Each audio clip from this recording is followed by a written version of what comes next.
Tomaka Ravenell and Stephen Gardner today here at the podcast Conscious Connections. Again, I'm your host, Nicole Blackson.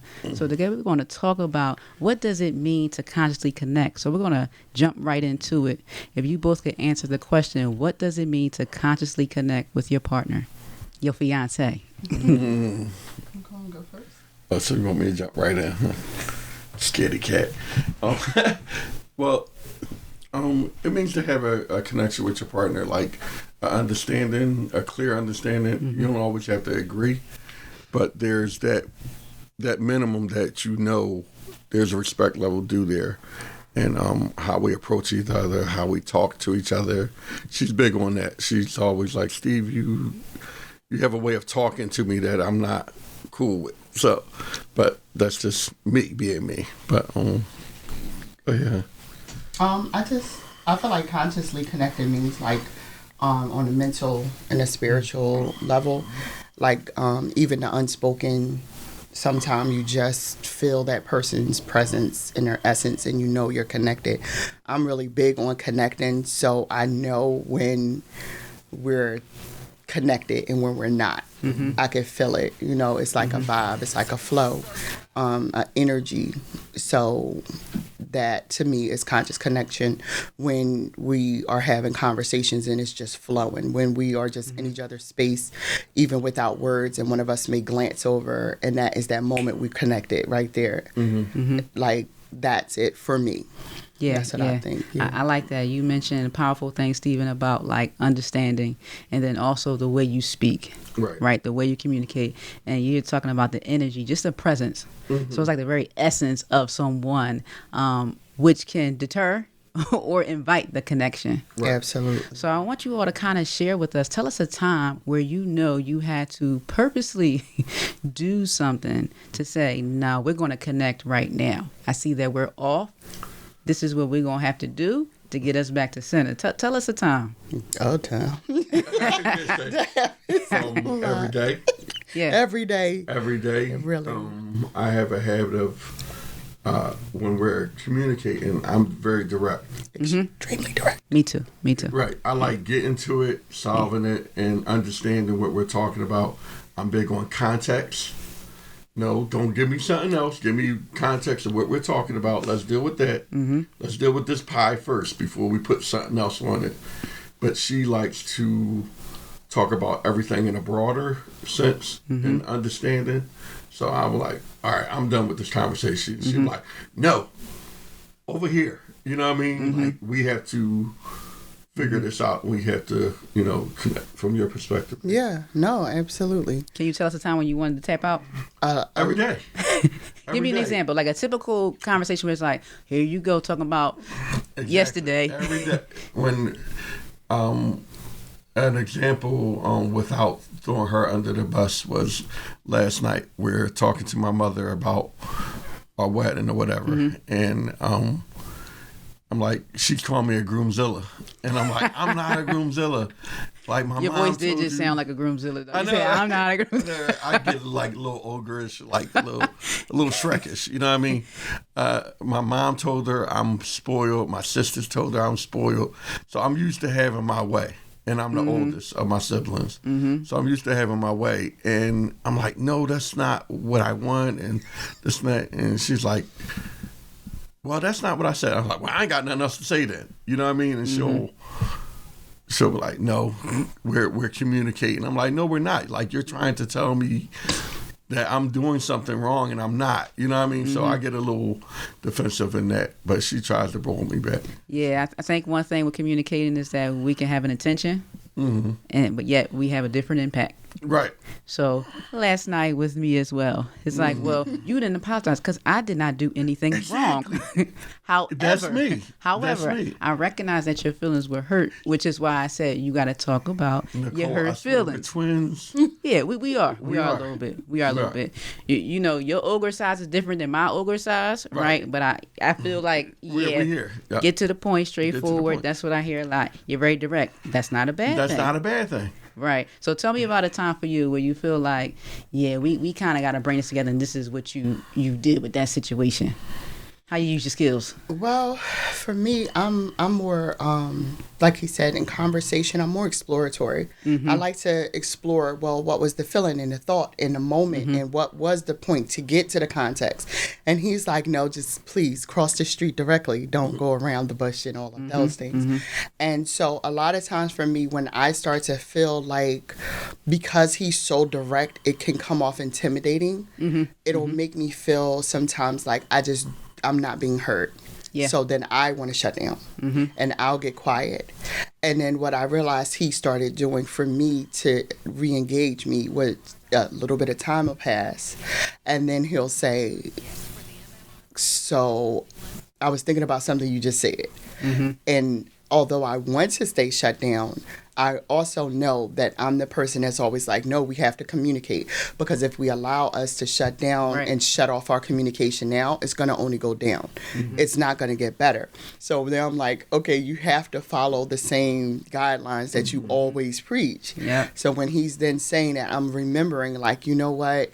He just attempted to do what I do. So I can't stay shut down. Right. And it's been times where I've wanted to not talk or whatever, in the midst of that feeling like, okay, you're just overpowering me with words, or, you know, you're just being overly direct. And I'll say, okay, listen, this is how I feel. And he'll say, well, I don't care about how you feel. I want to know what you think. And I'm like, that's exactly, my feelings are my thoughts. Yeah. And so it's like, that'll be the moment for me where I'll just say, okay, I have to express it where he gets it. So instead of shutting down, he's never going to get it if I shut down. Right. He's never going to know exactly what my point was, what I was feeling. And that's, to me, in relationships, that's where a lot of the make it or break it is. Because a lot of times you will shut down and stay shut down. Yeah. And they'll think everything's okay. And you'll be harboring resentment or bitterness because you feel, oh, well, I feel like you just intimidate me with words or overpower me with your directness. And I'm not being heard. So it's no point in talking. And then it grows distant and distant and distant. Absolutely. Yeah, I think that's a powerful point, because feelings are visitors, right? You can feel happy in 1 minute, and then the next minute you could feel sad if you hear news or you see an image.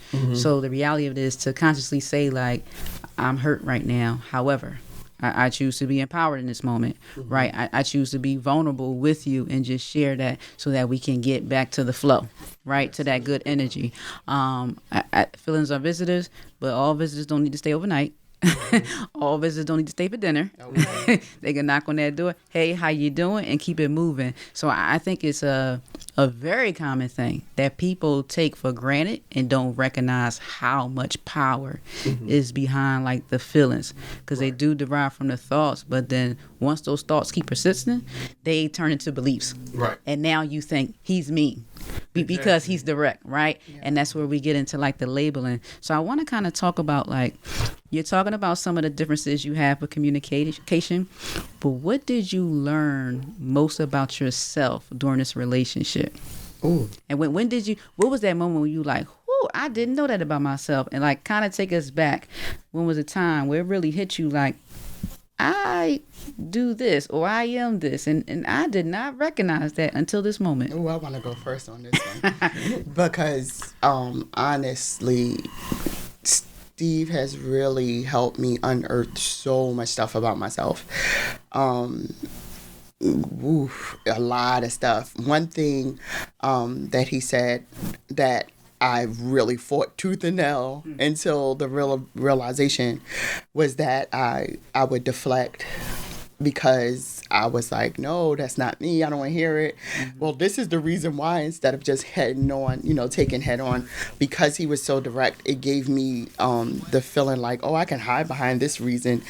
And then because I was not very vulnerable or open, I was very closed, and I thought I was being open and I thought I was being vulnerable. And he would constantly say, you're not letting me really in.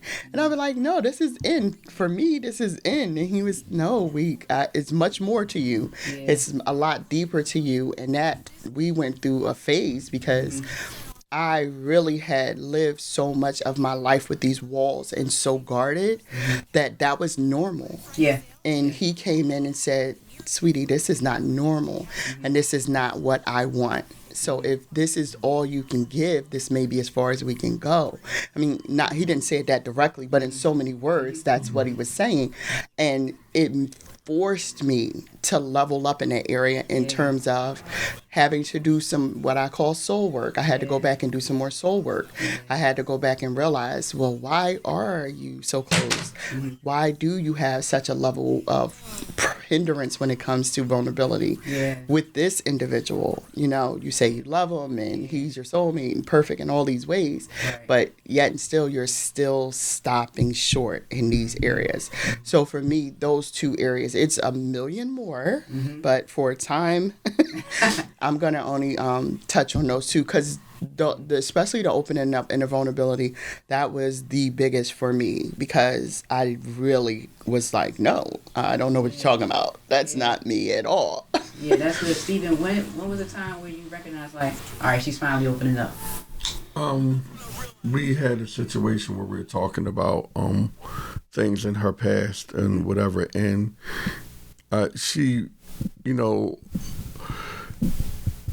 let me try to give a good analogy that makes sense. If we're talking about a particular thing, like this cup of coffee here, she would talk about the flavor of the coffee and not what it actually is. You know what I mean? Like she would say, instead of saying Michael, she'd be like, the boy. I'm like, you objectify things instead of saying what it really is. And she would do that, and I'm like, no, we got to talk about the root of, get to that, because then we could uncover it. Because if you just put a blanket over everything, we can't really understand what the problem is. You know what I mean? And I was always confused that, well, why are you saying it that way? Because now you're making light of something that's serious. You know what I mean? It's like, oh, the boy did this to me. And I'm like, who is he? Because if it's just that person or the boy, you're not taking accountability for whatever the pain is. So now I'm always trying to get around that because you haven't addressed it. You know what I mean? When you put a name on it, now you can say, okay, that was a situation, or he or she was a situation. Now I need to remove that. Now I can deal with it, because I had difficulties with walls and dealing with it. And she helped me understand, like, well, you're very closed off. And I'm like, and I'm going to be, you know what I mean? And you can't do nothing about it. And, you know, this is the way I am, and take it. And I was that type of person. I still am that type of person, depending on the circumstances. But that's how I knew she was the one also, because she was willing to, like, okay, I'll let you have your little hissy fit now, and I'll deal with you later. I'm going to bring that wall down. And enough people that I dated in the past, they couldn't see that I had brokenness and I had to get around that wall for me to really take you seriously. You know what I mean? I think, like, just to touch on the question she asked, I think one of the times that may have been pivotal for you is that we were talking about my ex, and I kept saying, like, the boy and all that. And like, you said, what is his name? Right. And when I said it, it was weird, because when I said it, it was like freeing. Because I wouldn't ever say like his name. Secret. Yes. I literally was like, I'm not going to say his name. There's no point. And then I said it. And when I said it to him, he was like, okay, so he's no one of any power anymore. It's no significance. So, like, I think that moment was, like, pivotal for both of us. Right. Yeah, that's good. I always say, if you can name it, you can nurture it. Right. Right. So if you can't call it out, then I mean it's going to stay what it is for sure. Yeah. So that's good. And we're battling ghosts. Yeah. Yeah. I mean? Like, we're battling ghosts, phantoms at that point. Yeah. I think it's important to touch upon, like, the brokenness and the walls, right? So we could talk about past experiences in regards to relationships. What are some of the other areas of brokenness that you know that you both have uncovered together and are actively healing together? For me, I think childhood traumas.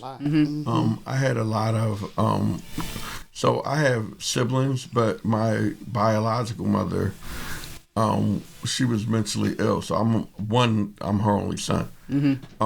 So dealing with a mother that was schizophrenic. She's now past almost 20 years now.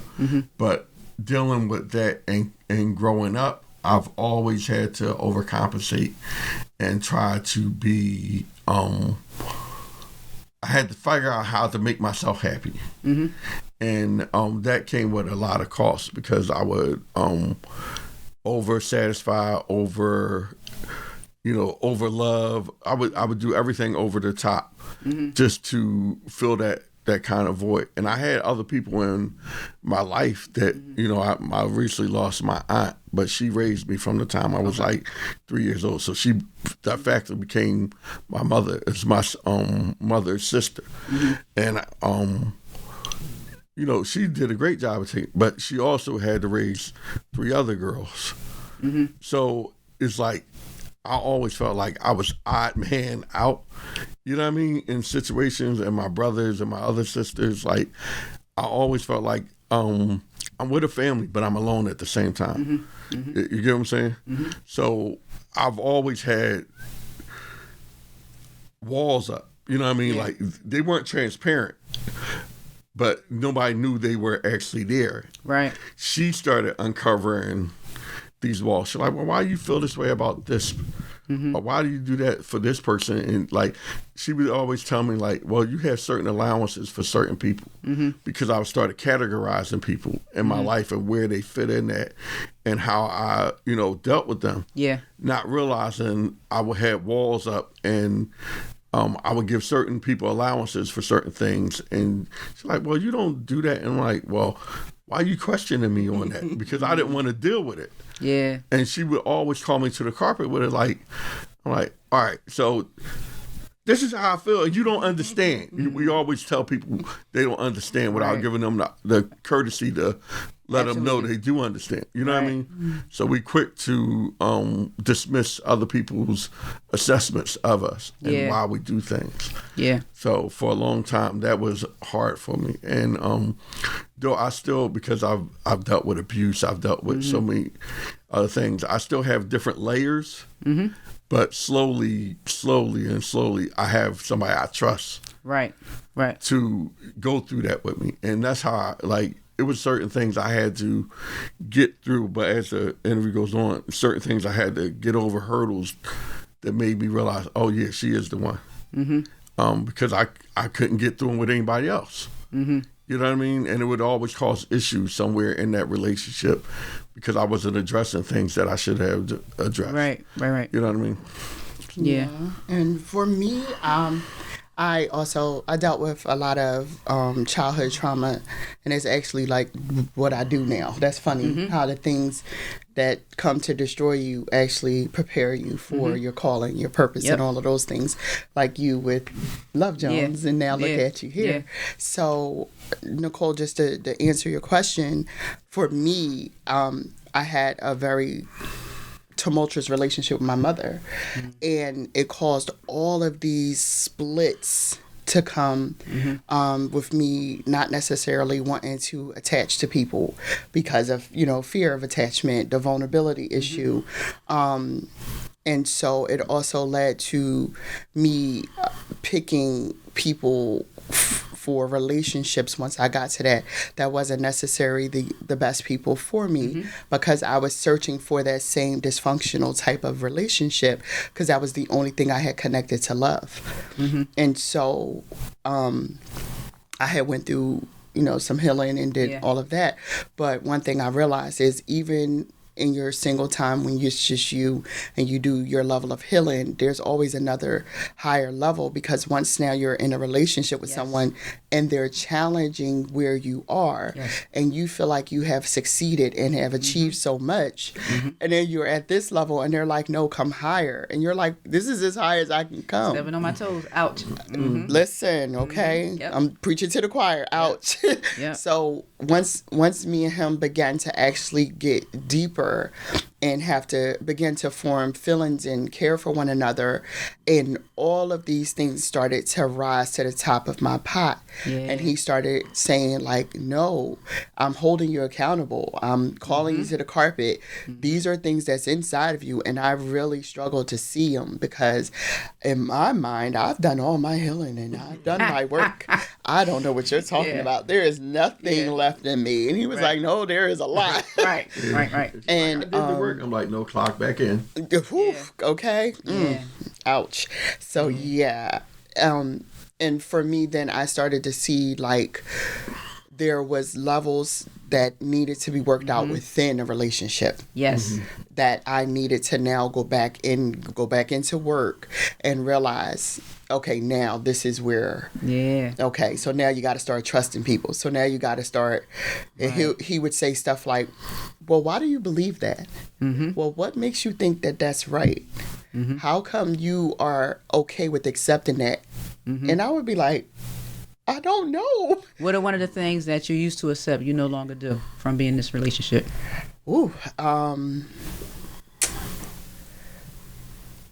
on. Let me see how to put it into words. One thing, like a big thing for me, is limitation. Like I would limit myself, and I'm still working on some areas, but I would limit myself, and he would say, "No, that's not you. When I see you, I see blah, blah, blah, blah, blah." And spew off this whole list of stuff. And I'll be thinking like, really? You see all of that? Yeah. So like in my business, when we first met, I had already started my business like maybe a year or two before, but I was playing shallow end of the pool with it. Yeah. And he came along and was like, oh, if you don't get in this 8-foot and start getting these laps and stop playing because you have it in you. Yeah. And everyone around you see it but you.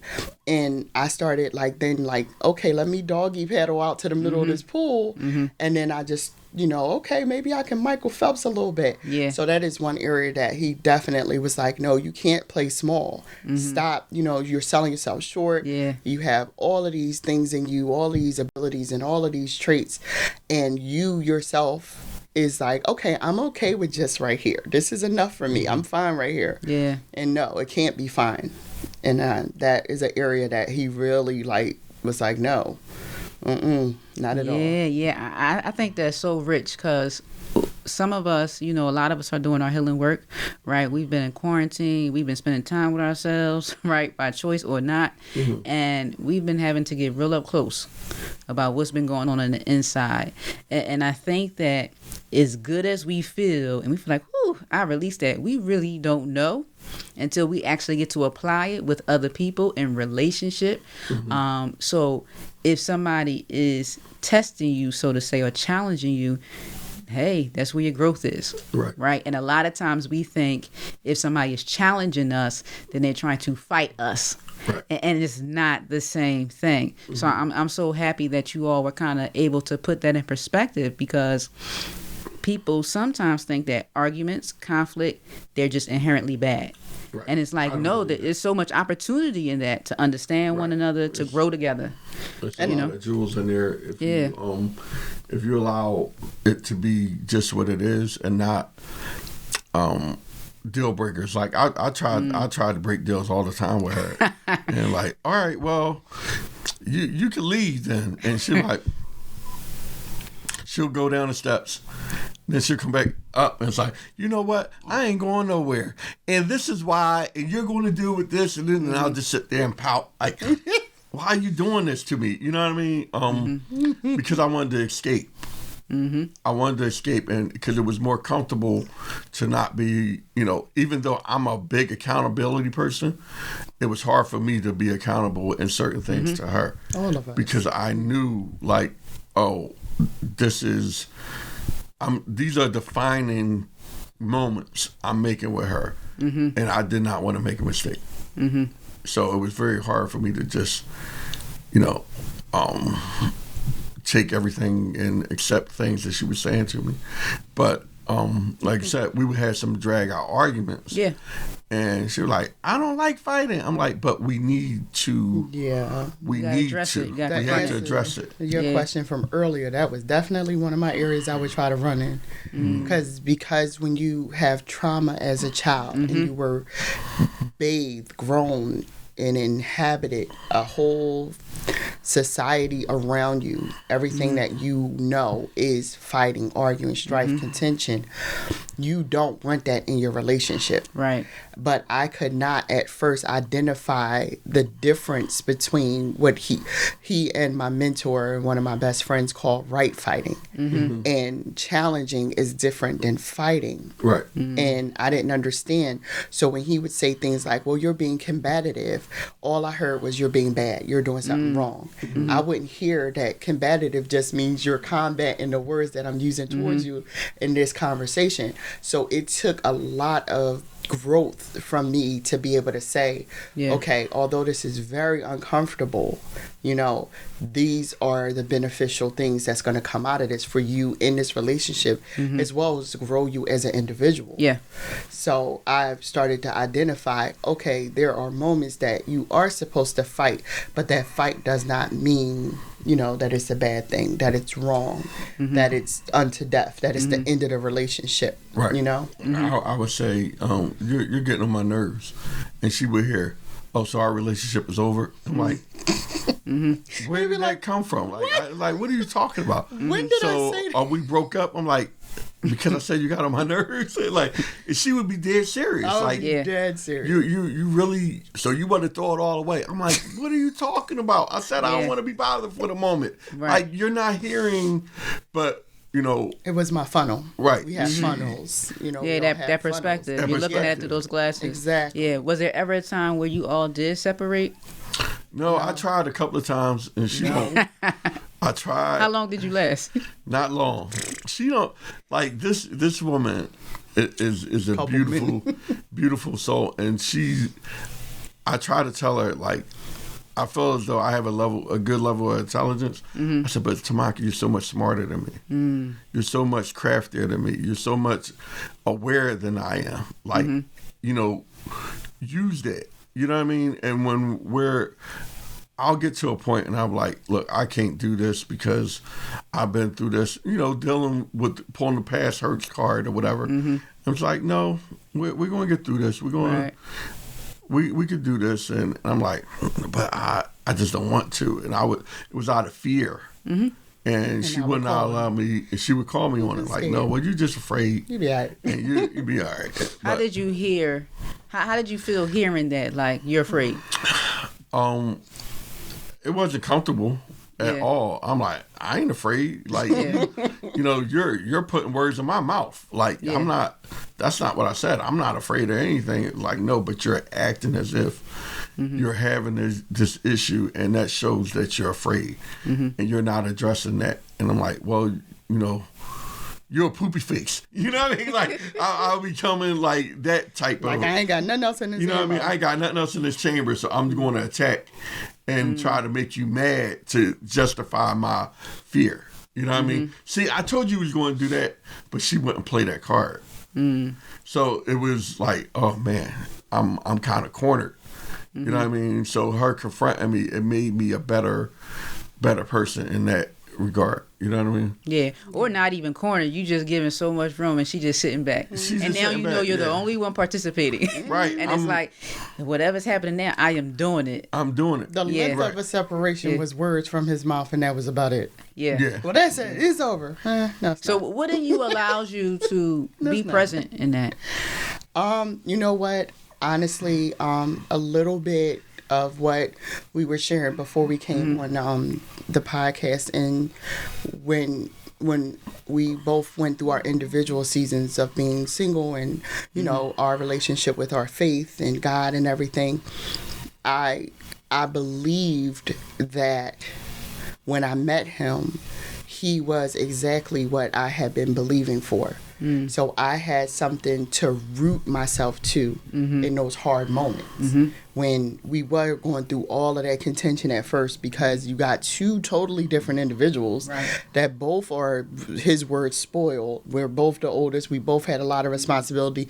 Both have our own businesses. We both are, I guess, have fans or people that really admire and look up to us, come to us for advice and everything. And now we're saying, no, what I'm saying is right, and what I'm saying is right, and what I'm saying is right. And so it came down to saying, okay, what is the end result for this for you? Is this something that's worth fighting for, that's worth the investment of your time, your energy, your effort, even in these hard moments? And secondly, for me, I have an accountability partner that when I'm at my wit's end, I will take it to my accountability partner who is non-judgmental, non-partial. When I'm right, you right. When I'm wrong, you are absolutely dead wrong. And that, for me, and I feel like more people should have that, because it really has helped me in a lot of cases where I was wrong. Yeah. It showed me where I was wrong. Yeah. And let me see, and gave me that sounding board when I couldn't go to him and say some of the things that would have maybe been hurtful, or I was angry and I wouldn't want to disrespect him. You know, too many of us women feel so comfortable disrespecting our man, and then you emasculate him, and then you disattach the relationship and don't realize when you severed it, and how you cannot put it back together. And I don't want to do that. So I always say, when I'm feeling to that point, I have someone else I can go and talk to, and I can say, well, this is what I would like to say to him. Yeah. And I'll get it out. And on, you finished? You done? Is it all out? Okay, so now let's break this down. Let's uncover what you're really feeling, thinking, and let's show you where you're wrong. And from those kind of conversations, it helped me to say, you know what, at the end of this, I love this man. And I have grown exponentially in the time we've been together. And I feel like this is somebody I really want to build my empire with. So in those moments of knowing that, okay, this is a moment of weakness for him, this is an area of insecurity, or this is a past trauma speaking, I'm going to cover him. I'm going to speak over him, and I'm going to be patient because he's doing the same thing for me and mine. Right. And I think it's just knowing a little bit about both of y'all backgrounds. Both of y'all are in, you empower other people, right? You help other people heal, you know, and I know we talked about, I want you to touch upon it too, in regards to like, once y'all got engaged and you kind of had that drop into your spirit that people are watching us. You know, I want you to kind of touch upon that, because I think sometimes we think we're living private lives, and even on social media it seems public, but we know they don't know, right? You know, so how does that motivate you? How does that empower you? And how does that scare the crap out of you that you know people are watching? For me, and now listening. Right, now listening. For me, it was I tried to wash it away. Because I told her, I said, look, I really like keeping our relationship private because I don't want people attacking you or me, whatever they got going on in their lives, because you know how people could do that, knowingly or unknowingly. I said, I just don't want that type of energy for us. She's like, well, God told me people need to know about our relationship. I'm like, God told you that, you know what I mean? Seriously. And I'm like, what he tell you? When he tell you? How he tell you? Like, and I'm right. Well, why he ain't tell me? Why he ain't tell me then? You know what I mean? Because I'm like, well, God talk to the man first. I'm one of those type guys. You know what I mean? But I started understanding it more like right after I proposed to her. We put our clip of our engagement up, and so many people was outpouring and congratulating. I'm like, I ain't heard from this person and blah blah blah, and you know, it got 100 likes, 200 likes, 300 likes, and I'm like, not that the likes mattered, but it was conscious, like, oh, she's on to something. People are paying attention to certain things, and it mattered to people, like my friend Nicole said, that y'all have a love story that people could aspire to and say, hey, y'all got something real. I want that, or to be a part of that. I said, okay, now we got to be accountable. how we present ourselves, how do we talk to each other, publicly and privately. Yeah. Because we can't be one way publicly and then be another way privately. Absolutely. And she always tells me that. She's like, well, No you can't. hypocrisy. You can't be that way. And, you know, she'll always say, well, you need to go to the Lord with that. And I'm defiant. I'm like, why, God? Because I know what the answer is going to be. Yeah. You know what I mean? So I'm one of them disobedient childs. Like, I know the right thing to do, but I'll try to hold out as long as possible. Yeah, because that's more work. Right. Right. With that freedom comes responsibility. Exactly. When you know, you're accountable for what you know. Yeah. And I'm like, all right. And she's like, babe, I got a call. Well, I'll let you tell them about that or whatever. Somebody asked her, could we be featured in something? I'm like, okay, why? Mm-hmm. And she's like, I told you, God said that this is important and we got to be accountable for our relationship. And That's my voice. When I decided I was going to marry her is when my son told me, he's like, Dad, I've been praying for her. He said, not that you get someone. He's like, she is the one. She's the one I've been praying for. I'm like, really, son? And we were at his wedding in Florida. I said, okay. I made up my mind right there I was going to marry her because I need that confirmation from the person that I was previously married, and me and my son went through something tumultuous in that relationship. So to hear him say that, I said, oh, okay, this is right. And this is the person that I've been thinking this is who I wanted to be. So I knew at that moment. And then my mom, her and my mom, well, I had 3 moms. Okay. So if I say my mom, like you just bear with me in that.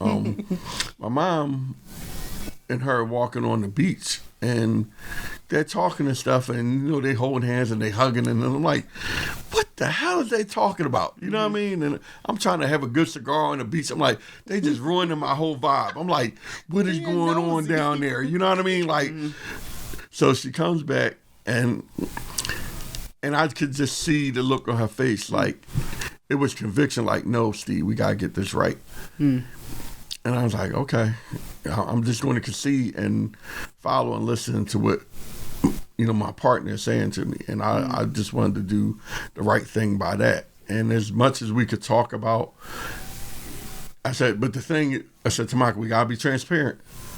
I said, I'm not going to talk and give people a whole bunch of, it's roses and flowers over here, because it's not. We put in work. You know what I mean? With our kids, with our expectations of each other, you know, our families, everything is. We have them hard conversations. Right. We do. Yeah. Because we're both in media, but because we've both been on the radio, we've done multiple interviews and things like that. That part was normal and natural for me. The part for me that was like, okay, no, Steve, like right before he proposed, I knew it was coming, but I didn't know when. I didn't know it was going to be that soon, but I knew it was coming. And it was like I was praying one day and I got the inkling, and it was like, as soon as you get engaged, you have to write a book because people are going to want to know you know, you both in another marriage with adult children, and you're a little bit older. What did you do to somewhat get it right? Yeah. Because so many people are searching for that sort of, say, unicorn. And I was like, okay, that makes no sense to me. Who wants to hear my story? But okay, all right. I wrote it down. Can I interrupt you? Absolutely. I smashed her book idea. So we watching television, and I'm watching wrestling, and she's like, babe. I said, yes. She said, God told me to write a book. I'm like, why God telling you to write a book? What you gonna write a book about? She got quiet. But it wasn't that regular quiet. It was like cemetery quiet. I was like, oh my God. And she snapped back. She's like, don't tell me what God told me to do. And I was like, well, why wouldn't God tell me that? It's like, Steve, everything ain't about you. I said, but if I'm involved in it, she's like, no, this is for other people. It's not about you. And I was like, okay, I get it. I protested, but she made me understand. It's like, no, you got to get out of thinking this union is just about you. Right. He was so confused. And I was totally confused. Yeah. He kept going. Every time the likes on our social media, because what we did it like a press release. Okay. Because we know so many people, because we have businesses and all these extensions of ourselves, we came up with a whole thing, wrote it down, put up our pictures, and we both released it on all our social platforms at the same time. So when the response started coming in, and it was hundreds and hundreds of likes and congratulations, he was so confused. He was like, I don't understand. Why is this many people caring? We ain't nobody special. And I said, no, you don't understand. This is something that is special. This is something bigger that's going to be used bigger than just what it looks like or what it seems now. And I was like, no, it'll be okay. And then I expressed to him the one day about the book, and he did it just that. And I was just like, okay. Oh, Lord, you're going to have to help me with this one. Yeah. And, because I was ready to jump on. Yeah, I thought you were going to jump Bart, Homer Simpson and Bart. Yeah. That's what he was about to get. But and then, like he mentioned earlier, I have a friend, she has a magazine. I was featured in her magazine this year. And as soon as we got engaged, she reached out to me and she said, hey, I want to do this big expo piece on you guys. I want to follow you through the whole engagement and then do a big follow-up at the wedding. And I told him, and he was like, what? This don't make no sense. And then you reached out to him shortly after, and he just gave up. I'll tap out. That's one of the first things you said, like, she's going to be excited. Right? She'll be happy to do it. Yeah. You know, so I get one or two responses like, oh, let me ask my partner. Right. You know, I'm down, but let me ask, you know. So it's either like one partner that's like, yeah, I'm definitely with it. Let's do it. You got two that's like, oh, yeah, this is great. Or you got one that's like, yeah, I don't know about that. I'm not too sure. Yeah. So I want you kind of to take us to a time where love evolved for you in your relationship. Like, I know you both talked about childhood trauma. You talked about those walls, those barriers, and just about how relationships were almost, I feel like, for survival in some respects. They weren't for fulfillment, right? They weren't for life purpose, if you will. How did love, relationships, when did you recognize, like, what I thought about this before, how I defined this before, this has changed for me? Like, what was a moment where you sat back and you recognized, I don't know if it was a disagreement you all had, or if it was, you talked about, you know, as the man getting the message first. Right. Was when you could say, I'm following her lead as well. Right. You know, tell me about when your idea of love and relationships really changed within your partnership. For me, it was on the brink of when he let go of something he had strongly held on to. Can you tell us a little bit about it? And that was like, he had decided that until he met his wife, who, it don't matter who he was dating, who he was seeing, he was not going to bring them into his children's lives because of the fact of how things were before. All he went through before, he had made a solemn vow, a sacred oath unto the gods. He was not, and he was sticking by that. Yeah. And I expressed to him how important it was for me and how that was like my make it or break it. Yeah. But without any type of, listen, this is an ultimatum, I wouldn't do that to him. Right. It was just simply, this is this. And I put it out there and I left it. And he made that decision on his own that, okay, you know what? This is someone that I find is worthy of that. And then he made that decision. For me, that was one of the first major defining moments for me. That was like, oh, okay, so this is what I was hoping and wanting. And that was still pretty early on. That was like, what, 8-9 months in? Yeah. Something like that. But it was really important to So me. 8-9 months you all were dating, Yeah. committed exclusively at this time? No. No, we Okay, weren't. so dating, No. but you hadn't met the children. No. Had he met your children? Yes. Okay. And that was it for me, because I wanted to be dating exclusively, but I was being patient.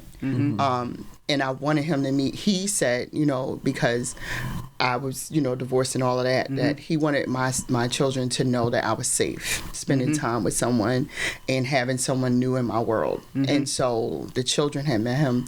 My children had met him. They had liked him. They were starting to feel their way around to see what the situation was. It was still pretty early on, but it was enough to kind of say, okay, this is someone that's going to be spending time, so let's see how this go. And then it was one-sided, because it was just that. And then for me, I kept hearing all these amazing things about his family and how beautiful they were, connected they were, and all of these things about his children, but that was it. And it would be like, that's all? That's all I get. I just get the conversation. I get we had this great time. The cookout was amazing. The dinner was good, but I never got the extra part. So I knew something still needed to evolve to get to that next level. Right. I didn't think that it wouldn't. I just was like, this needs to. But when it did, without any pressure, without any type of force, it meant a lot to me. Yeah, that's good, and I like that, because for me, safety, right? That's what comes to mind. Okay. It's like, not only am I safe with you to be vulnerable with you as my partner, but my folks need to be safe around you. Right. My children, my family. I need to be able to trust you. Right. With myself, but also those who I love, and it does require that patience and understanding from the other partner to know that it's not personal. Towards you, but if and when I let you in, you need to know. Right, this is where I value this. Right, so like keep it right. Yeah, right. This or is take it above. Yeah, right. This is a huge deal. So I want to talk about the blended family aspect too. What are the ages of your children and the ages of yours? So I have one daughter that's 29 now. Okay. A daughter that's 27, and my son is 24. Yeah. And so I have those three. My oldest daughter is she's handicapped. So my middle daughter kind of acts like the older of the children. And my son, he's very good. I love my son. He's like, I'm super over the moon proud of my son. And she's like, boy, but if you could build a son in a lab, that's how my son is. He's amazing. He is really amazing. He's really amazing. And he's not piping it. He really is. And he's very humble. He's very kind. He's very thoughtful. Yeah. He cares about family. Yeah. He's dedicated to his work. Damn, you're a good person. Yeah. Yeah. You know what I mean? And that's why I love him so much. Not just because he's a good person. Yeah. And he's somebody I really admire. My son, my hero. Yeah. I tell him you my hero, dog. Yeah, that's nice. What about you, Tomaka? How old are your children? So I have 5, and my oldest is 28. Okay. And it's a son. And then I have a 25-year-old. His birthday is actually tomorrow. Oh, nice. He'll be 25 tomorrow. Then I have one daughter.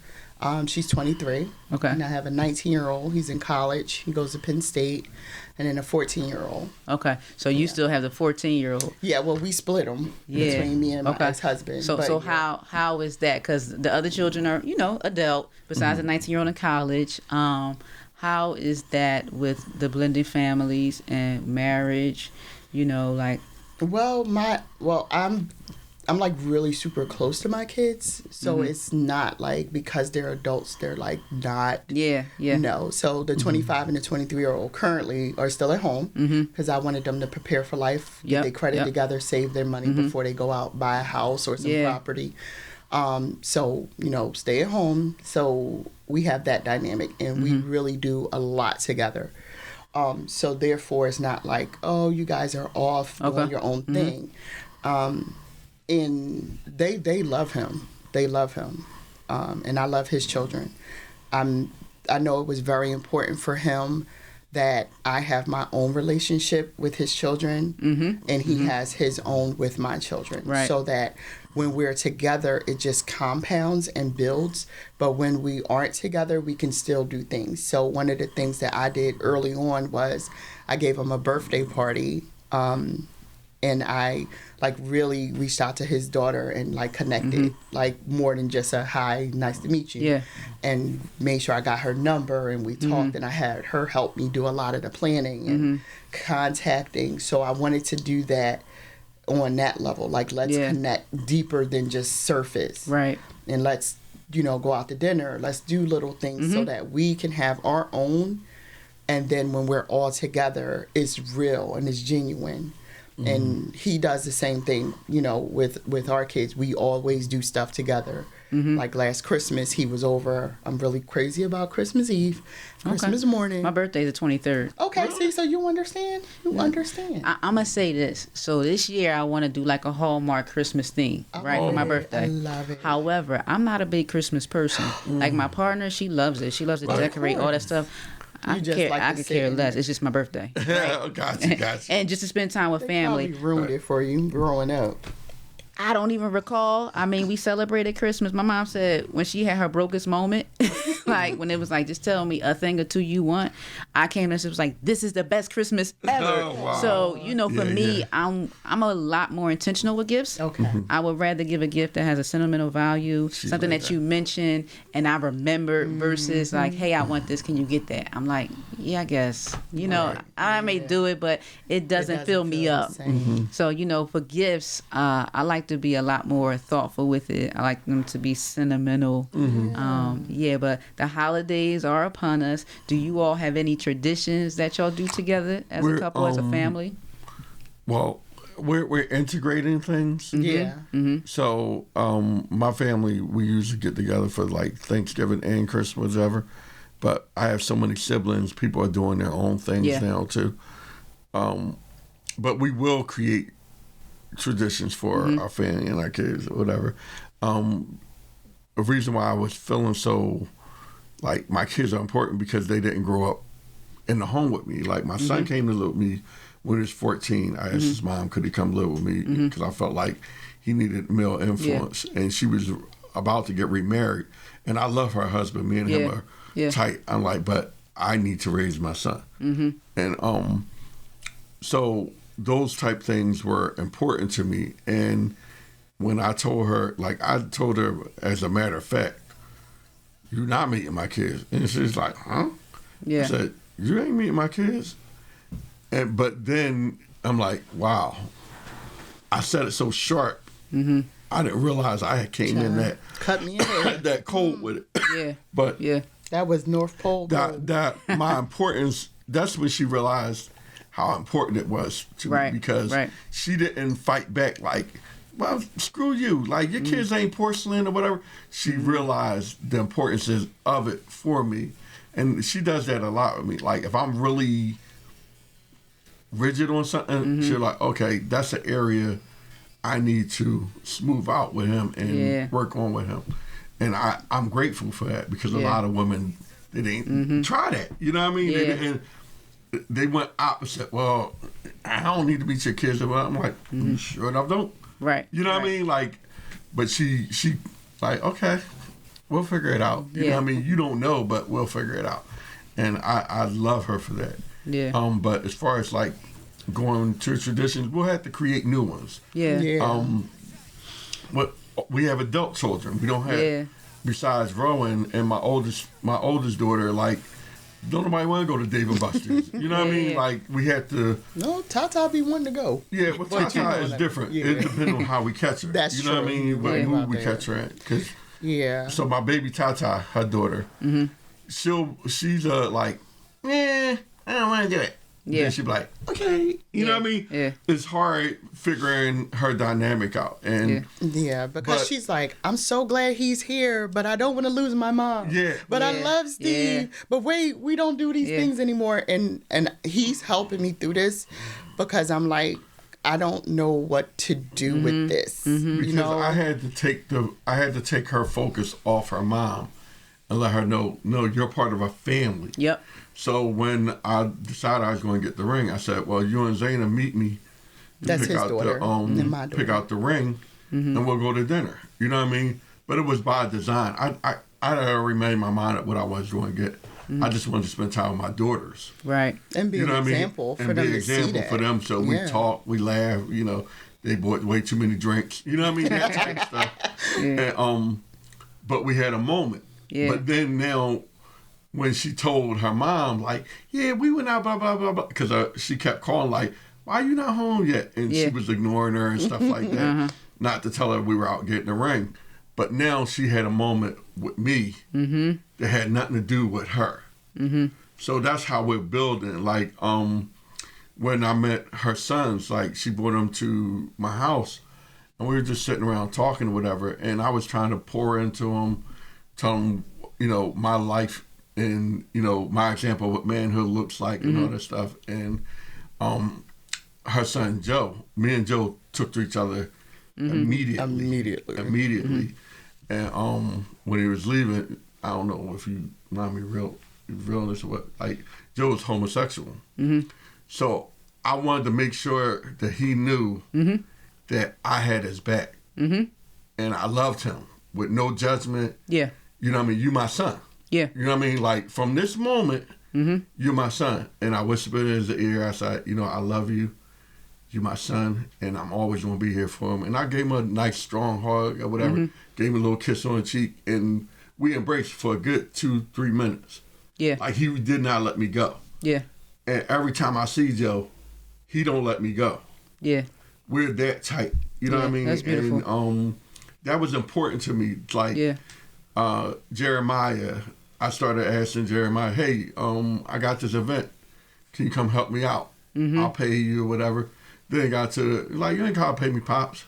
And then I remember we went to his... How did that feel? I got What? How did that feel the first time you heard Pops or anything like that? No, Joe. the first, with Joe, I was said like, I was like, melting. right away. Like, that's my dad. Yeah. He calls me dad. Yeah. Jeremiah, we were at his graduation picnic before he left the college. Yeah. And his biological father's there that raised him or whatever. And his coaches and his friends is like, oh, this is my dad, Steve. Oh, yeah. Yo, I'm ready to cry now. Yeah. I walked away. Yeah. Aww. And I sat there for a minute, and I texted. I said, babe, he called me dad. Yeah. Like, but the declaration was in front of his friends and his family. Yeah. Like, he could have elected, like, for confusion, oh, that's my mom. My mom's. Yeah. You know what I mean? And this is my father, whatever. But Yeah. he didn't do that. Yeah. You know what I mean? And I think strategically, I do the same thing with my kids' stepfather. Like, I don't introduce, like, oh, that's their stepdad. I'm like, oh, this is their other dad. Yep. Yeah. You know what I mean? Like, I try not to have ego when it comes to my kids. Right. Because I don't want to put place for ego. There's no place for that. No. It's you know all what I love. mean? It's Yeah. all love. It has to be. Yeah. Because if you don't treat it that way, then they're always conflicted. Oh, I got to decide whether I'm going to spend Christmas with dad or with mom or whatever. It should be like that. Oh, I'm staying with mom. Okay. Yeah. Oh, I'm coming to dear.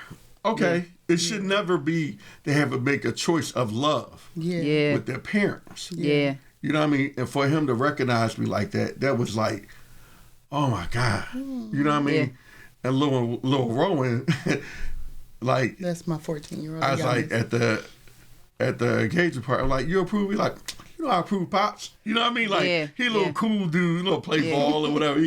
He's gonna be a ball star. They had already started calling him my fiance and my husband like a couple months before. That's how I was like, y'all all knew, and they were like, no.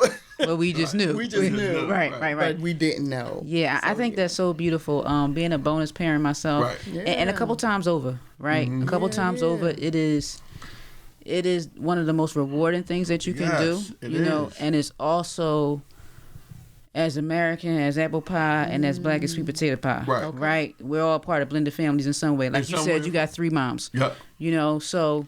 For me, I come into it, if the woman has children, okay, I am a parent. I'm a parent. Right? That is an instant thing for me. It's an instant thing. It's not I don't know how to hold back. Yeah. Right. Or try to be cool about it. Like, you know, I remember connecting with my partner now and saying, I don't want to be around your children until you know that you know. Because I am not a half person. I'm going all in. I'm going to go all in. So when you ready and you comfortable, then we'll do that. So I already know, like when you're tearing up, it's such a beautiful story, and it's important to have this conversation, because a lot of times there's a conversation of those your kids and these my kids. No, these are our children. These are our children, and we try to act like as adults sometimes that it doesn't matter. Oh, it matters. It matters. I'm overjoyed if they say, mom or dad, yes, include me. I want to be a part of it too. Right. So I think it's so rich to just be able to be vulnerable with the children too, because the reality of it is, with the partnership, right? That's the easy part. It's hard part, but we two adults. But these children, who didn't have the direct choice. Right. The parent brought them in, and they approved. Yes. And they said yes. I have had, our 12-year-old say to their mom, like, no, that's not what happened. Right. Mom, why are you doing that? Right. That's not what Miss Nicole said. She didn't say that. Right. And I'll joke with her, like, you might really be my long lost child. Right. 'Cause she just gets it on a level, and it's Right. like, and I just be sitting like, listen, the child said it. You gotta listen. And she'll have to like kind of humble herself, because she knows like they're watching. We got a quarter jar. Right. Every time she interrupts somebody, my partner, she got to put a quarter in. Ooh. Right? I say a curse word in front of kids, I got to put a quarter in. All right. My input. My input is very low. She got $20 bill in there. Right. Yes, she's like, man. So we all got our little quarters for different things, but it helps with the accountability as a family. Right. Yes. Right? Like, how do we want this family to feel? If you could leave the listeners with just one thing about relationships, family, this whole thing of love, what would it be? Lead with love. Lead with love, and let all your expectations go away. If you come with expectations, you're never going to get it right, because you're never going to hit that mark. You could have non-negotiables, like me and her have a lot of non-negotiables that we won't. Sometimes we compromise, and sometimes we'll be like, no, I'm standing on that. But lead with love, because then you had an opportunity to pivot. You know what I mean? Okay, we could get around this because we're making the decision based off of our love for each other and our commitment to each other, not out of our ego. So if there's anything I say, I'll say that. I will say have a plan. Have a plan for yourself, and have a plan for you and your mate. When I say have a plan for yourself, I mean, okay, I can't just jump out when things get hard. I can't walk away because of these reasons. But these reasons I most definitely will. Have a plan for yourself. Have a plan with your partner. Okay, these are our goals for ourselves and our family. So our ultimate goal is that we want to do blah, blah, blah, blah, blah. Because in the moments when it's not all glitz and glamour and everybody ain't bringing roses and you ain't waking up to breakfast in bed, you're going to have something that keep you rooted and something that keeps you grounded. And you're going to have something to say, all right, this is the big picture reason. And if you can go back to your plan and say, this is the big picture reason why we're here in the first place, I think that would keep the relationship moving forward. It would keep everybody on the same level if you can just remind them, no, this is the goal. This is what we're here to do. And as far as the family, just make sure you're always inclusive and not exclusive. Make sure you are extending those invitations, whether if your children are younger or older. Make sure you're saying, hey, would you like to, and not assuming that they want to. Would you like to come over? Would you like to hang out? Would you like to include them? Don't exclude them. Don't say, well, I think they'll be with their mom, so we're not even going to invite them. Don't do that, because you never know. They might not. They may have wanted to prefer to be with you and their father or with you and their mother. You never know. So as far as the parenting aspect and the family dynamic, make sure you're always inclusive of all parties and put the ask out and lead with love. Like, no matter what you do. You have to make sure that you really genuinely love and that you're honest with yourself and that you're honest with the people within your community or family. You mentioned something that was in my spirit before we started talking, and we didn't touch upon it. So I want to kind of revisit it about what is your vision, for your relationship. You talk about goal setting. I believe in writing a vision, making it plain. Can you just give us a little bit about, you ain't got to give us all, right? But just give us a little bit of what your vision looks like, you two together, the family together. What's a part of the vision? Well, for me and Steve, we are now creating what we want the vision to be, because we have transitioned from courting to engagement, and then from engagement to now married.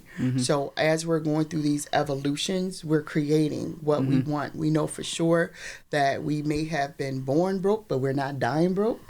So we're creating ways to come up with finances and ways to constantly educate ourselves on on ways to learn about finances, new things to invest in.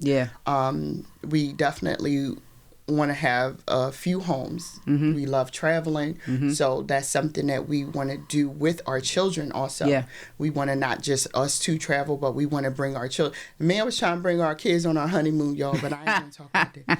He was like, we could get a villa, and I'm like, no, that's not a good idea for this one. Maybe the next trip. So we want to definitely have that space where we're together for holidays, and it's all of our children, all their mates, and all of our grandchildren. Ooh, when we get grandchildren. We don't have grandchildren yet. I said, God waited. Everybody talking about puppies and stuff. God waited. No, kids. we want human babies, cute and poop and stuff. So we definitely want to be amazing grandparents, and we're preparing for that. What that season of our life is going to be like. Buying a couple of different properties and homes in different places. So that's the overall big picture of it all. And it's just being framed within a smaller day-to-day, month to month of getting to that goal. How about you? I know a lot of these terms is thrown out, like black royalty, black excellence, or whatever. But that's what we want to strive for. We want to strive for the highest high that we can in this lifetime. And I don't see why that should be limited. I think we should be our best. I think our kids should be their best. Like, I want to have a life for my kids where no worries, like none of that fluffy stuff. Like, I don't want them to have to worry about. I want them to be able to enjoy their lives, but I want them to see their parents as the people that help them get there. You know what I mean? Like, if we could be a roadmap for our kids, like, that's what I mean. Like, well, mommy and daddy do it this way, or, I seen them do this, and I'll take a little bit of that and I'll modify it. You know what I mean? I want to be that for our kids, for our family, and whatever our legacy will be. I jokingly always tell her, I said, I want to be the best husband in the world to you. I said, it's my dream. When I die, you try to jump in that casket after me. That's my goal. I want her to be so distraught that I said, okay, I did a good job. That's how I'll know. Like, she's like, I can't live without you. I want that. And I know that's selfish, but that's what I want. I want to be that good of a husband to her, that good of a love to her. There's nobody else that could come after me. You know what I mean? You know how you be like, well, Nana, why you been not married for 60 years? Because ain't nobody better than John. The best. Right. You already had the best. And, I want that. You know what I mean? I want that fairy tale. And that's how much I love her, and that's what I want.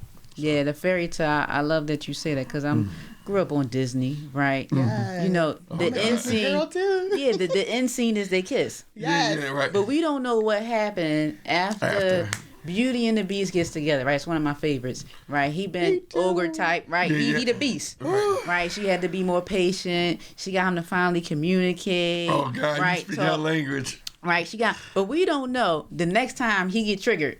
Right. The next time he get upset, he gonna still growl. Right.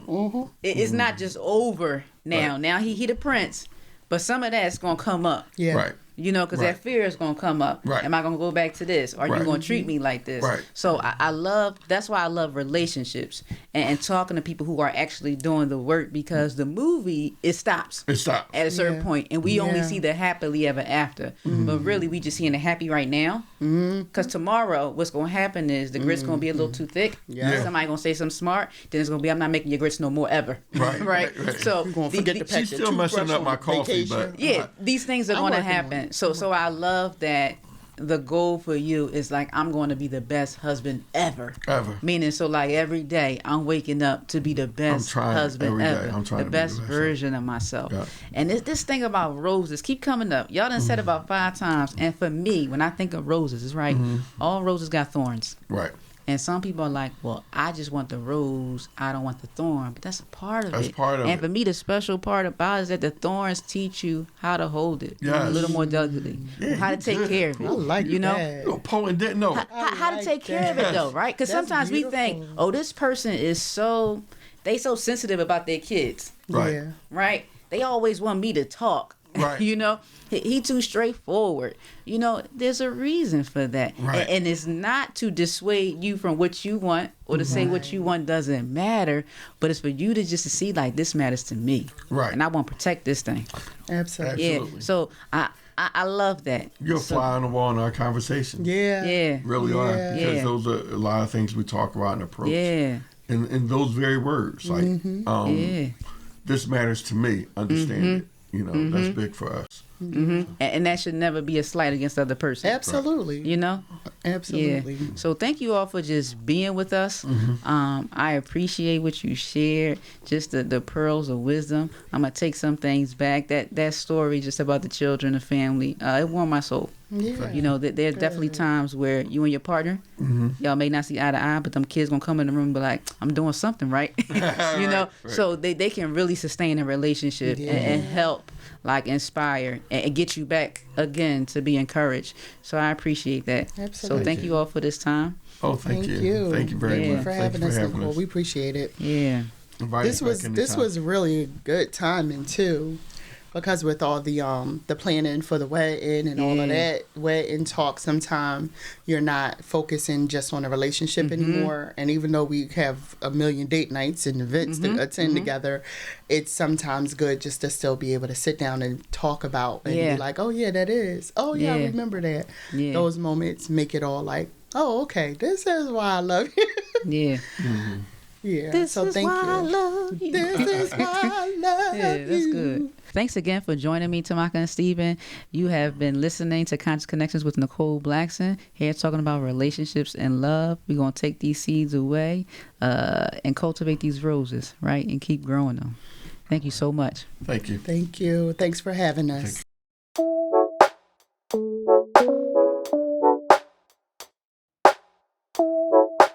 Thank you.